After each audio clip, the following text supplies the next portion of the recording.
udah mau nyerah banget sih, padahal sedikit lagi ya naik sidang ya kan. Mama udah nggak ada, papa juga udah jauh. Apa skripsinya memberontak lah untuk dikerjakan ya? Sebenarnya bukan skripsinya yang memberontak, tapi sayanya yang memberontak gitu. Kuliah jalan terus, tapi aku juga gak ada penghasilan, buat aku jadi stuck gitu. Itu udah ada di posisi jenuh kali. Betul, jenuh dan bosan, itu lagi gitu. Jadi kayak berantem di dalam sih pikiran kita ya kan, gitu kayak otak dan hati tuh saling bersinggungan gitu. Kalau misalnya dia nggak mulai, itu masalahnya akan tetap sama. Bukan cuma sama sih, tapi masalahnya akan semakin besar. Betul. Dan kita rasa bersalah kita juga semakin besar karena waktu nggak akan terulang. Halo, apa kabar kalian semuanya? Balik lagi dengan saya Agata. Jadi di video kali ini saya akan berbincang-bincang dengan salah seorang teman saya yang bernama Tia. Halo. Udah, akhirnya karena kita sudah bertemu, kita akan closing. Oke, punten. Jadi setelah 2 tahun tidak ketemu, Tia sudah sedewasa ini dong guys. Dan sudah selebar ini. Dan setinggi ini. Okay. Jadi gimana kabarnya sekarang? Ya, alhamdulillah masih seperti ini. Teman-teman semua pada wisuda, saya masih belum juga selesai kelar skripsinya, masih kayak gitu. Ini aja sih. Skripsinya udah sampai tahap apa sekarang? Kemarin baru 1 bulan yang lalu baru selesai seminar hasil. Sekarang tinggal kayak merevisi untuk naik sidang gitu. Tapi itu juga belum selesai. Kenapa tuh? Kenapa nggak dimulai? Apa skripsinya memberontak lah untuk dikerjakan ya? Sebenarnya bukan skripsinya yang memberontak, tapi sayanya yang memberontak gitu. Ya kayak aduh, gimana ya? Tahu nggak sih kayak udah mual gitu loh, kayak udah gitu. sorry. Kayak gitu udah bener-bener udah enak banget gitu loh ngerjainnya. Gimana ya? Kayak udah di akhir gini loh, kenapa masih banyak juga revisinya gitu sih, karena kita kayak tinggal selangkah lagi gitu, 1 lompatan lagi udah selesai gitu kan. Tapi kenapa gitu, itu jadi kayak mikir aduh kenapa sih dipersulit terus. Tapi sebenarnya kalau kita kerjain itu mungkin bisa sih ya kan. Ngumpulin niatnya untuk menyelesaikan itu loh, untuk mengerjakan itu loh, membuka laptop itu loh yang benar-benar harus ekstra gitu, kita harus ngelawan diri sendiri, ngelawan ego gitu. Jadi 2 poin yang terjadi di sini sebenarnya sama Tia. Yang pertama skripsinya soalnya. Iya betul. Iya kan, makanya dia membuat Tia mau muntah gitu, sama laptopnya memberontak. Karena kan kata Tia tadi susah dibuka gitu kan. Iya kayak berat gitu mau dibukanya tuh kayak aduh berat gitu membuka laptop itu gitu. Ya mungkin laptopnya kalian berontak ya. Laptopnya memberontak. Jadi guys, jangan beli laptop yang kayak Tia itu. Mereknya itu. Nanti aku spill ya. Oke. Iya.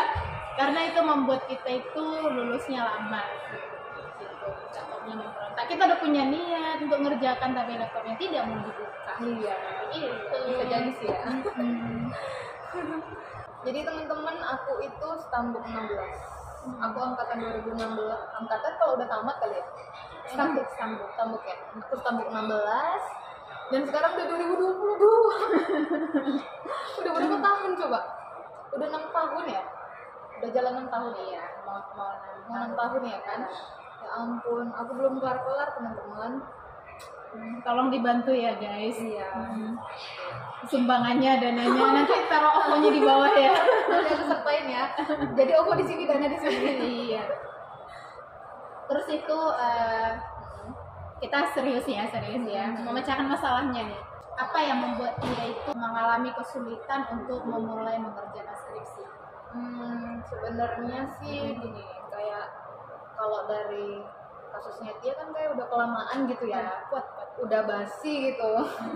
Udah kelamaan banget, dari tahun 2020 tuh udah mulai udah mulai ngerjain skripsinya tuh gitu. Tapi sampai sekarang kayak udahlah gitu, setelah nanti dapat revisian, dapat balasan gitu dosen pembimbing, kayak aduh terlalu banyak gitu, jadinya kayak ya udah besok aja.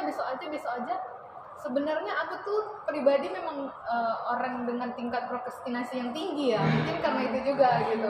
Jadi kayak ya udah besok, terus nanti saat ada kegiatan malah bener-bener lupa. Nggak terasa nanti udah 5 bulan aja terlalu hati, udah 2-3 bulan aja nggak berkomunikasi lagi dengan si pembimbing gitu kan. Ya itu jadi buat mikir, jadi pengalaman juga setelah nanti udah 2 bulan ketemu lagi sama dosennya tuh kayak yang ya namanya juga kayak kita gitu ya kan, padahal kita yang butuh tapi kita yang mengulur-ulur waktu gitu. Jadi dosennya kayak kamu nih kemana aja gitu, kamu nih ini gitu, sedangkan kitanya sendiri tuh menghindar ya karena memang apa ya, kayak berantem sama pikiran sendiri gitu, kayak ayo dong kerjain tapi aku nggak sanggup gitu, ayo dong harus selesai gitu tapi aku nggak mau, males gitu, ya udah gitu. Jadi kayak ya sebenarnya itu gara-gara diri sendiri sih faktornya sebenarnya. Ketemu dosen lagi, ntar dosennya kayak gitu, terus niat di dirinya sendiri juga kurang besar gitu. Jujur aku motivasinya sih memang kayak nggak ada motivasi gitu makin kesininya gitu, entah mungkin juga karena efek pandemi dan yang buat aku jadi kayak sering di rumah dan kerja juga kan kemarin itu sempat dirumahkan ya kan gitu. Jadi kayak awal-awal pandemi kayak bener-bener faktor keuangan yang uang kuliah jalan terus tapi aku juga gak ada penghasilan, buat aku jadi stuck gitu. Kayak aku mau ngerjain padahal sebenarnya penyelesaian utama itu ya udah lebih bagus dikejar selesaikan gitu kan secepatnya, tapi karena pemikiran yang aduh gimana gitu, hal-hal yang nggak penting tadi dipikirkan gitu, jatuhnya jadi tidak ada yang dikerjakan sama sekali gitu. Tapi capeknya itu nyata. Iya benar-benar terasa karena kan semua itu kan diawali dari pikiran nih gitu. Kayak kita banyak berpikir, banyak negative thinking, itu buat tenaga semua terkuras gitu. Itu sih Mungkin ya itu udah ada di posisi jenuh kali ya. Betul. Jenuh dan bosan, itu lagi gitu. Sampai akhirnya motivasinya itu hilang gak sih? Menurun drastis itu karena itu. Kalau niat, mungkin ada niatnya itu kayak harus tetap menyelesaikan ini karena ini kan wajib diselesaikan gitu. Cuma mungkin karena keadaan yang dialami ya bisa jadi sih gitu kan. Karena pandemi, terus itu karena masalahnya itu aja, terus itu karena kondisi yang kemarin dirumahkan, ya yang diberhentiin kerja waktu awal pandemi itu. Terus kondisi teman-teman mempengaruhi nggak? Iya, kalau teman-teman sih karena kita pandemi juga kemarin kan, jadi kayak semua tuh mereka pada sibuk di rumah masing-masing gitu, kayak keluar gitu, mau cari kayak refreshing gitu, nggak bisa, mereka nggak ada waktu gitu. Ya udah, jadinya kayak ya teman-teman tuh kurang lebih mempengaruhi, tapi tidak sebesar faktor internal tadi gitu, faktor motivasi di dirinya sendiri itu sih yang lebih berpengaruh tuh faktor internalnya. Jadi faktor internal ya. Jadi sejauh ini apa yang Tia lakukan untuk mengatasi itu? Kayak sih memang kayak ini nih, kita ketemu nih setelah ada lama nggak ketemu kan, itu tuh sebenarnya kayak buat pencerahan sih gitu, ketemu orang-orang yang lama udah nggak pernah ditemuin, ketemu sama mereka yang selama ini jarang berkomunikasi gitu kan, ketemu mereka tuh kayak wah, dengar cerita mereka kayak aku udah gini loh, aku udah sukses loh, aku udah kerja loh, ya mungkin mereka ceritanya kayak aku udah banyak penghasilan gitu kan, kerjanya juga udah oke gitu, ya jadi motivasi balik lagi diri, mereka juga udah bisa gitu loh, setelah sekian lama nggak ketemu kok mereka jadi lebih oke, sedangkan aku masih gini-gini aja sih gitu. Jadi mikir lagi kan, itu lebih ke pencerahan kayak gitu, kayak ya udahlah gitu, kayaknya aku memang harus melawan diri sendiri gitu. Ya. Jadi sejauh ini dari 2020 kan udah berusaha nih melawan diri sendiri. Iya. Mampu nggak bos? Kameranya di mana? Mundur-mundur gitu ya. Apa ya? Kayaknya udah bener-bener udah mau nyerah banget sih. Udah mau nyerah banget sih. Padahal sedikit lagi ya naik sidang ya kan. Cuman ya gitu. Dari kakak gimana sih? Menurut kakak gimana nih supaya Tia lebih bermotivasi gitu mengerjain, atau kakak bisa bantu? Oh iya, kakak juga ini kan. Bisa Potong aja. Iya sih perusahaan. Tapi kan bikin ini kan di sini kan. Konten kan. Nah, kalau semisalnya aku pun di posisi Tia, diperhadapkan dengan kondisi yang sama, mungkin aku juga akan melakukan hal yang sama gitu. Karena aku juga pernah ada di posisi aku ada di sini, tubuhku di sini, tapi pikiranku nggak di sini. Berarti aku tidur. Berarti aku tidur. Terus itu jiwaku tuh ada di alam mimpi ternyata. Oh, ternyata kita nggak bisa tidur. Ternyata dia tidur, guys. Iya, ngerti. Maksudnya gini, kayak kita sekarang lagi di sini, tapi pikiran ke kemana? Kayak ngeblank, kayak dia ngomong tuh nggak nyambung gitu, kayak banyak lupa. Itu sebenarnya faktor apa sih, Kak? Stres kali ya, atau depresi? Kalau depresi itu udah lebih sulit ya, bukan nggak bisa, tapi dia butuh ahlinya untuk nolong gitu. Nah, kalau tingkat itu tadi bukan tingkat tidur ya, tidak yang kita alami nih ya, itu mungkin yang tingkat stres ya. Stres ya, kita masih di tahap stres, berarti masih kayak aman, tapi udah mulai warning gitu, udah mulai. Iya, itu warning. Karena stres itu juga kayak misalnya kan kita kuliah, terus itu ada tugas kita nggak kerjakan, terus kita kayak takut nanti nilai kita rendah, itu stres. Tapi stres ini kan ada 3 tahap, stres tingkat rendah, tingkat sedang, tingkat tinggi. Kalau dia udah tingkat tinggi nih, tingkat berat, ini udah mau masuk kayak dia kan ada zona hitam gitu kan, jadi dia udah mau masuk ke depresi gitu. Jadi kalau kita nanti udah masuk ke skizofrenia itu kayak wah, itu udah parah banget. Lebih Harus parah. mengonsumsi obat sih kalau skizo ya. iya. Karena kita kan butuh obat penenang gitu. Takutnya skizofrenia ini juga kan ada banyak ya, nanti itu lebih lengkapnya dijelaskan oleh ahli. Itu bisa seumur hidup ketergantungan obat itu. Jadi itu Udah parah banget ya. Jadi sih untuk sekarang dia maksudnya kayak, karena kalau kita sendiri di rumah gitu, itu kita akan makin stres. Ya, benar. Kita berusaha untuk nyemangatin diri kita, tapi itu kayak jadi capek gitu loh. Kita kayak super egonya kayak bilang kamu harus gini loh, kamu harus gini, harus selesaikan ini, ingat uang kuliah segini, ingat biayamu segini, umurmu sekian gitu kan. Terus si itnya, keinginan kita karena kita kena masalah tadi, kita jadi kayak udahlah gitu, lupakanlah segala macam gitu. Akhirnya udah, itu merusak diri kita sendiri. Jadi kayak berantem di dalam sih, Iya, berantem kita di ya dalam. kan, gitu kayak otak dan hati tuh saling bersinggungan gitu, mereka gitu. Iya. Jadi mungkin Tia kayak ya udah banyak ketemu orang. Iya, benar. Karena dengan sendiri di rumah memang sih kalau kita itu apa ya, yang paling bisa mengubah diri kita itu kan sebenarnya kan faktor dari diri sendiri. Tapi dengan diamnya kita di rumah dalam kondisi seperti ini tuh kayak membuat kita tuh makin drop ya, Iya, makin down gitu. karena sedikit banyak kalau kita ketemu orang kayak yang kayak gitu itu mempengaruhi. Jadi kayak kita lihat dia, oh iya ya dia udah sampai sini, udah kerja Tukar pikiran, cerita tentang pengalaman dia yang ternyata wow, kok bisa sih dia seseru itu gitu kehidupannya, kok aku kok nggak bisa gitu, kenapa?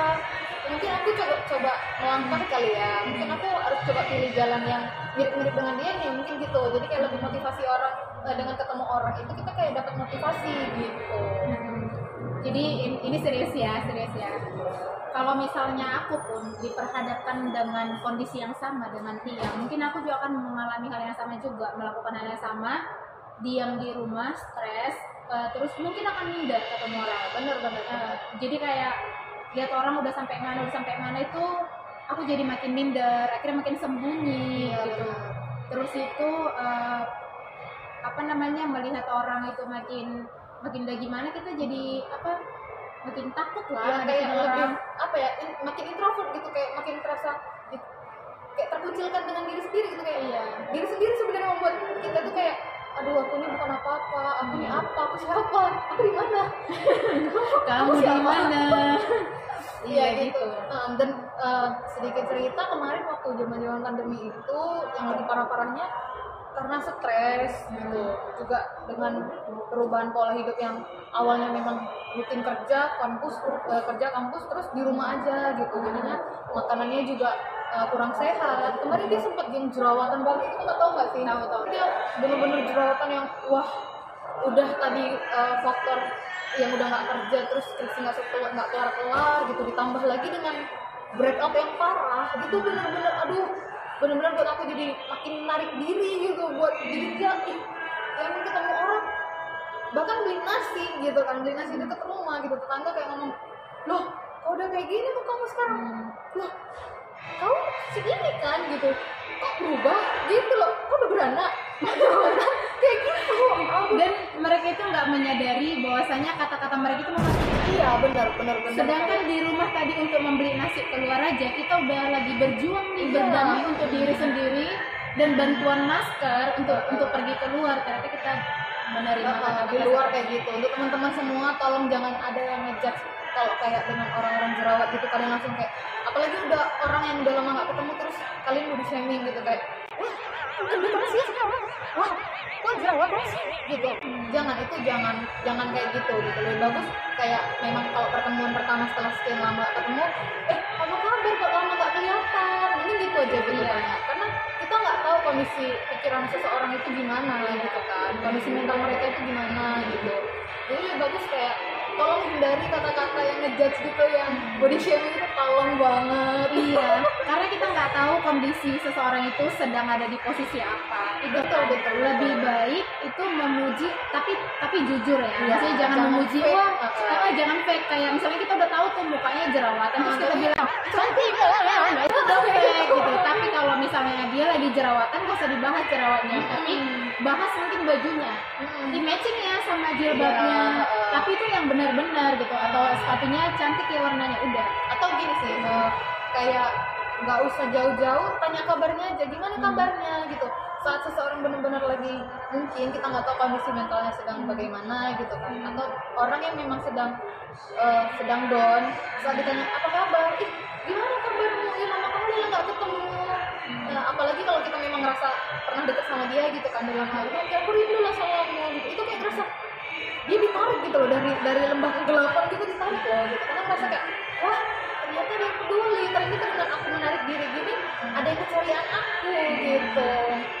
Lebih bagus kalian gitu sih, kayak apa kabar, udah lama ya ketemu, rindu loh waktu kita gini-gini gitu, misalnya kalau memang agak deket gitu sama dia gitu sih. Jadi ceritanya sekarang Tia tinggal sendiri ya? Iya, BTW sekarang dia tinggal sendiri, tapi kayaknya akan balik lagi tinggal bareng Mbak dan Ibu. Mungkin lebih baik sih.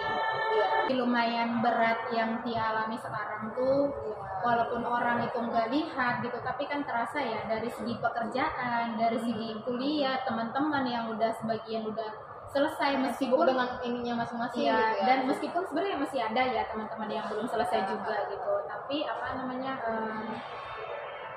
lebih baik ya jangan menarik diri. Ya benar-benar gini sih, memang kita sesekali butuh tuh waktu untuk sendiri menyendiri gitu. Tapi ada batas waktunya, jangan terlalu diikuti kayak, wah ternyata udah nyaman nih sendiri kan, kayak lo udah enak nih di rumah sendirian, atau lebih enak aku kayak kemana-mana sendiri, aku bisa kok gitu. Tapi itu sebenarnya nggak benar, ada batas waktunya. Kalau terus kita ikutin seperti itu, kita nanti jatuhnya jadi kayak lebih antisosial. Iya benar gitu, kayak nggak punya temen. Sebenarnya kita berteman itu bagus sih gitu, banyak teman gitu, kayak itu tadi nambah motivasi kita dengan dengar cerita hidup dia gitu, kayak komunikasi. Kita kan makhluk sosial nih, kita memang perlu ngomong sama orang lain, ya kan, perlu bertukar pikiran kayak gitu. Jadi jangan diteruskan gitu kesendirian itu tadi. Lebih bagus kayak ketemu gitu sama teman, apalagi kita sekarang kan udah nggak PPKM lagi nih, udah bisa nih kayak udah mulai bebas, cuman tuh prokesnya dijalankan gitu kan. Jadi kita ya udah mulai aja ketemu sama teman-teman lama yang udah nggak ketemu gitu, mulai lagi kayak nongkrong nongki. Iya. Jalan-jalan kemana kita ke lagi. Iya. Nah itu boleh tuh kan. Nanti kita apa? Nanti kita apa sembunyiin dong. Oh iya. Dengan apa yang Tia alami sekarang, bukan berarti Tia itu kayak jadi lemah. Maksudnya sampai 2 tahun ya Tia menjalani ini, dan sampai hari ini itu termasuk berhasil dalam menaklukkan diri sendiri. Bertahan sampai sejauh ini. Dengan bertahan aja kita udah menang loh. Iya, udah menang gitu. Orang di luar sana nggak tahu gitu, tapi itu perjuangan kita dengan diri kita sendiri. Terus itu hal normal yang Tia alami itu yang sekarang itu sangat-sangat normal. Siapa sih yang nggak mengalami kesulitan kalau diperhadapkan dengan kondisi yang kayak gitu di awal pandemi yang biasanya kita sibuk ya, kita kan kerja siang ketemu sama banyak orang, terus menghasilkan uang, terus kita malam kuliah, terus ketemu sama teman-teman nongkrong lagi gitu. Tiba-tiba pas pandemi semua itu nggak ada, iya semua itu hilang, dan kita menjadi orang yang diem di rumah, yang nggak menghasilkan uang, yang nggak ketemu sama teman-teman. Benar sekali. Gitu. Jadi dengan Tia bertahan sampai sekarang itu udah satu keberhasilan.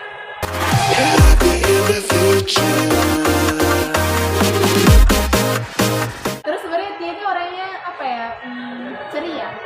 Gitu orangnya dari sekolah sampai sekarang. Jadi iya, soalnya kan kalau misalnya kita teleponan gitu, dia masih bisa apapun kondisinya, dia tuh masih bisa kayak wah dibawa have fun, dibawa bercanda gitu. Tapi banyak kan orang gitu sih ya, kalau memang mereka yang suka ngelucu gitu, yang suka ngejokes gitu, itu mereka biasanya yang memang di belakang itu ada sesuatu yang ditutupin gitu. Iya, berarti kuat dong.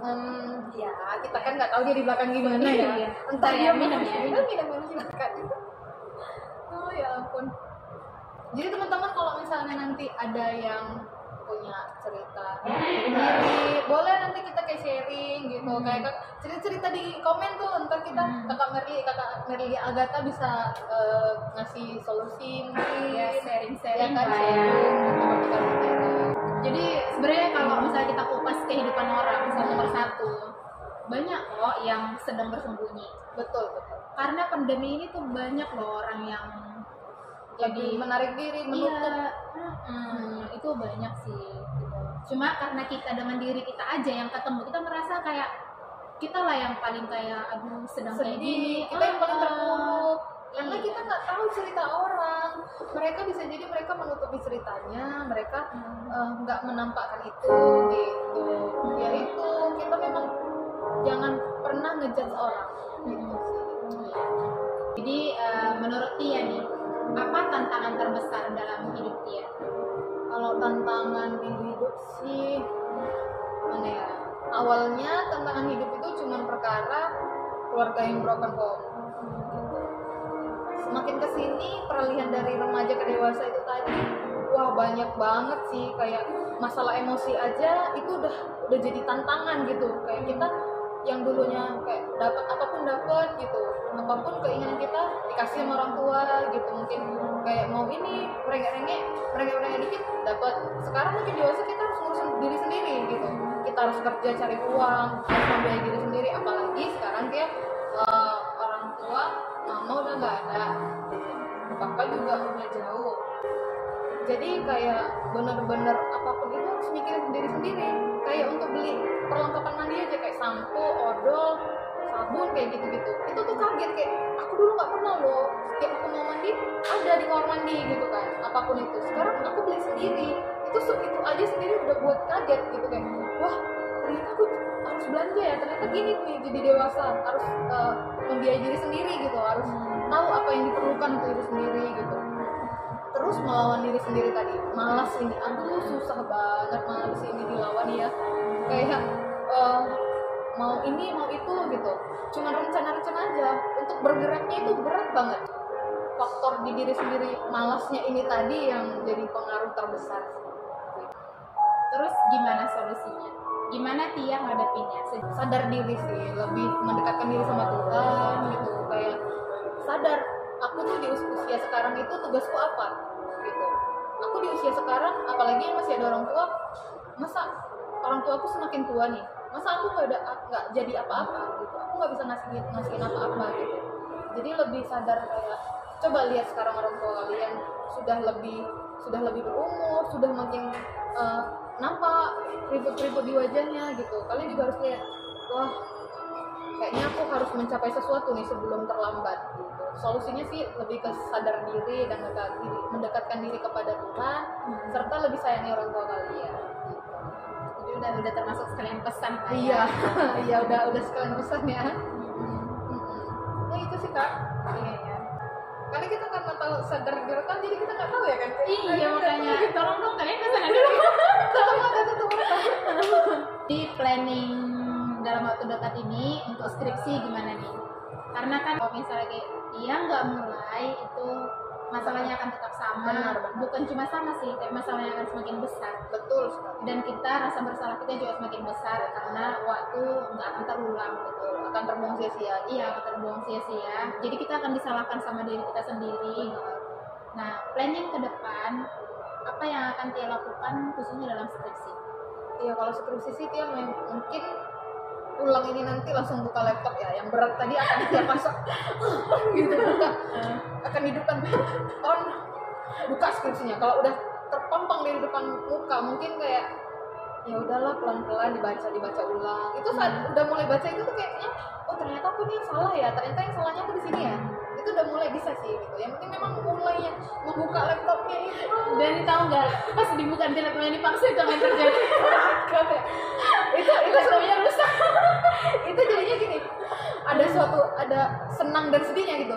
Wah rusak, ada alasan lagi dong nunda ya nggak sih, ada alasan lagi nunda gitu. Tapi sedihnya kayak aku dapat uang dari mana benerinnya Iya, gitu. terus gimana menyelesaikannya gitu. Iya oke, itu mungkin langkah yang awal banget ini nanti pulang kayak buka laptopnya, kita buka tuh skripsinya, mungkin Meyakinkan nggak nih? Meyakinkan nggak? harus yakin dong, harus yakin. Iya. Bismillahirrahmanirrahim. Iya, Dia mana tuh? hilang ya. Iya itu. Terus harus dikejar sih, harus bisa ikut wisuda di periode 2. Periode 2 bulan 11 ya. November ya. November. Kalau udah naikkan berkas sidang kan biasanya udah nggak ada pembayaran. Oh udah nggak kena ya. Jadi kejar itu jadiin motivasi untuk dia. Kalau nggak salah ya nanti coba cari info. Jadi ini bulan 5 usahakan udah naik berkas. Kan udah mulai buka kampus kan. Ya udah, semalam baru ngambil berita acara Sampas sih. Oh iya. Nah itu satu langkah yang berarti. Ya itu yang diambil ya. Ya akhirnya diambil setelah 1 bulan setelah selesai Sampas tuh. Baru 1 bulan kemudian diambil berita acaranya. Berarti baru semalam dong ya tahu Iya, nilainya. makanya itu sesuatu langkah, udah mulai melangkah ya. Tapi tadi langkahnya ya baru 1 langkah tuh, belum langkah yang lain gitu, belum Kan jalan. harus dari satu langkah dulu. Baru bisa jalan ya. Tapi itulah ya, usahain itulah jadi motivasi. Nanti kalau sampai rumah ternyata ngantuk, ingat uang kuliah. Oh iya, boleh dong nanti diingetin. Iya buka laptopnya yang berat tadi dia. Iya, supaya menghindari uang kuliah yang bulan 9 sama bulan ini kan, Iya, bulan 9 sama bulan 11. 11. Jadi usahain yang 2 ini udah gak dapat. Kalau udah naik berkas sidang sih setahu kita udah gak bayar kuliah. Usahain bulan ini lah. Iya. Semangat. Enggak Tia, ini untuk Tia. Semangat. Oke. Jadi apa pesan Tia buat teman-teman yang sedang berjuang dengan skripsi? Teman-teman, pesan dari saya Tiara untuk kalian yang lagi mahasiswa akhir nih, lagi skripsian. Tolong kali jangan ditunda-tunda sampai 1 bulan 2 bulan. Kalau bisa bimbingan itu rutin. Dan memang pasti banget males karena nggak ada tenggat waktunya, karena kita yang ngatur waktu kita. Tolong kayak sadar, aku kerjain lah sedikit-sedikit, dan bimbingan terus sama doping. Itu bener.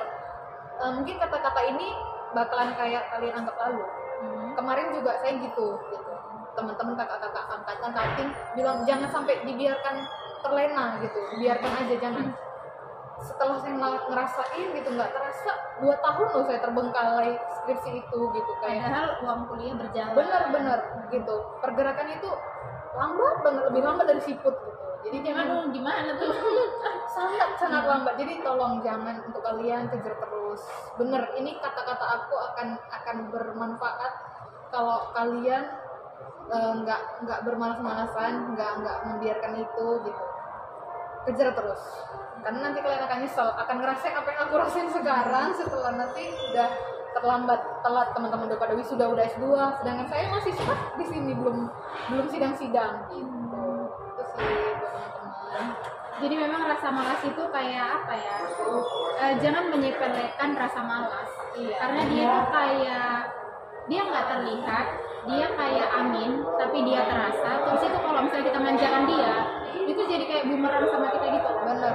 Dan itu sangat-sangat berbahaya. Itu kayak hantu nggak sih? Kayak parasit sih ya. Iya, parasit. Dia menjalar kayak kayak tisu nih, dikasih air 1 tetes aja, sup, nah Iya, ya benar. gitu. Jadi dia kayak merambat gitu. Itu malas tuh serem banget sih. Jadi benar sih yang kayak dibilang sama Tia itu apa namanya, jangan kasih ruang Benar. untuk malas. Betul sekali. Berarti Kejar terus. berarti tantangan dalam mengerjain skripsi ini sebenarnya bukan diri sendiri dong ya. Bukan faktor luar, benar.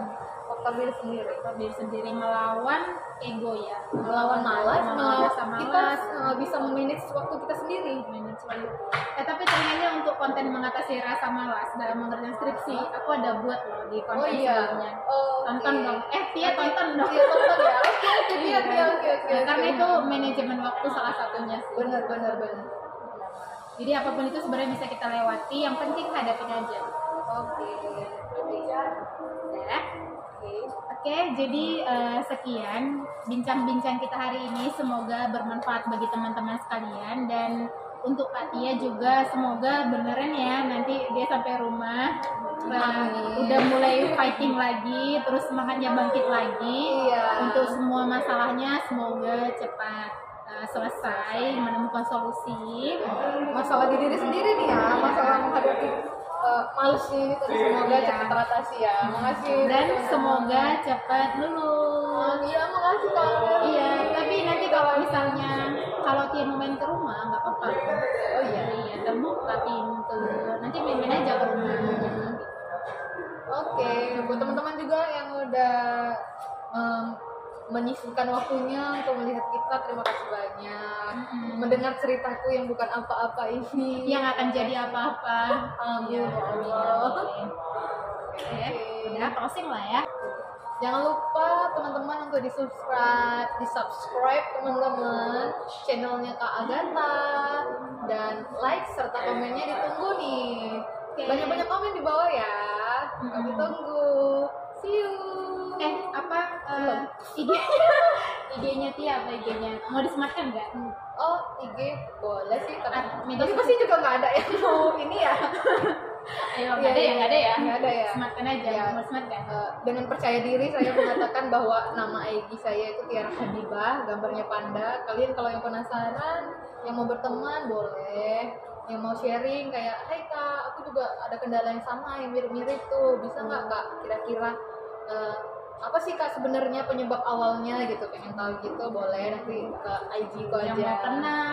Sebenarnya Kak Tia itu orangnya asik guys. Dia itu orangnya menyenangkan. Iya benar. Jadi dia itu orangnya bisa ceria, bisa menghidupkan suasana, menghidupkan pesta seperti begitu, menghidupkan lampu, menghidupkan semangat sendiri tidak bisa. Tapi dia bisa menyemangati banyak orang. Jadi kalau buat kalian yang mau kenal sama Tia lebih dekat, silahkan klik IG-nya di sini ya. Oke. Thank you for everything. We're aiming for the next big